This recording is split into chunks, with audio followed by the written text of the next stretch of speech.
Well, I'm probably not going to make any great friends in the bandsaw blade industry by doing this video, but if you're at all like me, you're probably a little bit frugal, and having a bandsaw blade go dull prematurely for whatever reason, either by use in a really hard to saw wood like teak or rosewood, which I was doing.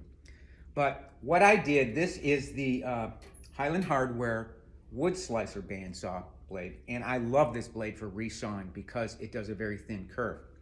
But when I was using the blade the other day, I hit a piece of metal in the wood that I was using, and because this is not carbide, it just dulled it like immediately.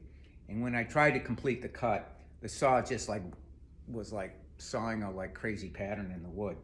So rather than throwing away the blade and getting a new blade in, I thought I'd try something that a good friend of mine says he does on his bandsaw blade. And what Scott does is he says, just sharpen the blade with a carbide burr. And I said, well, what do I do? He says, just get these carbide burrs, and you can buy these from Lee Valley Tools. I'll put a link at the bottom of the screen. These are 5/16 carbide burrs. You get a box of 3 of them for about $7. Chuck it in your Dremel.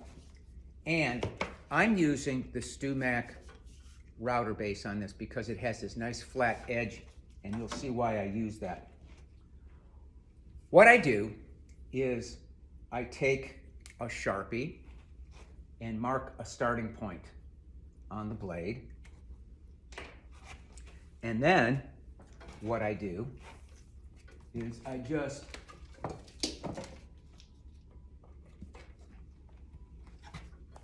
turn on the Dremel.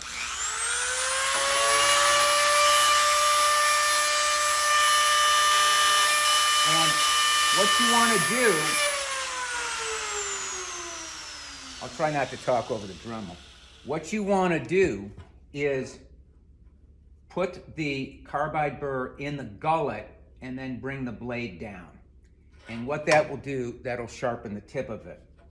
And it may seem like it's going to take a while, and it does. First time I did this, I think it took about 20 minutes or so. And this is a 145-inch bandsaw blade.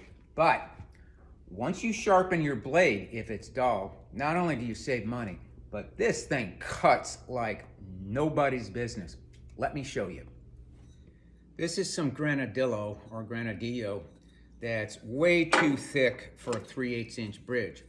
So since I don't want to spend a lot of time with my drum sander getting it down to the final 3/8 inch thickness, I'll just trim a little bit with my bandsaw blade. Watch how this thing cuts after I sharpen it.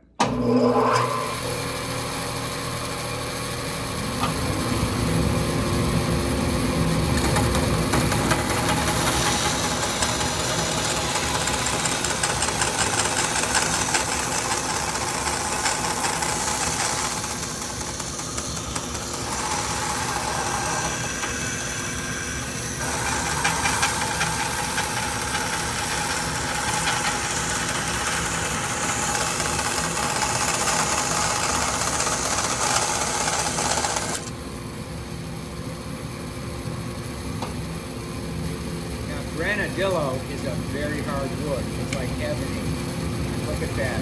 It cut that just like a piece of veneer, and it was almost effortless. So, don't throw away a dull science. Don't throw away a dull bandsaw blade. Just sharpen it with your Dremel and a carbide burr. See you later.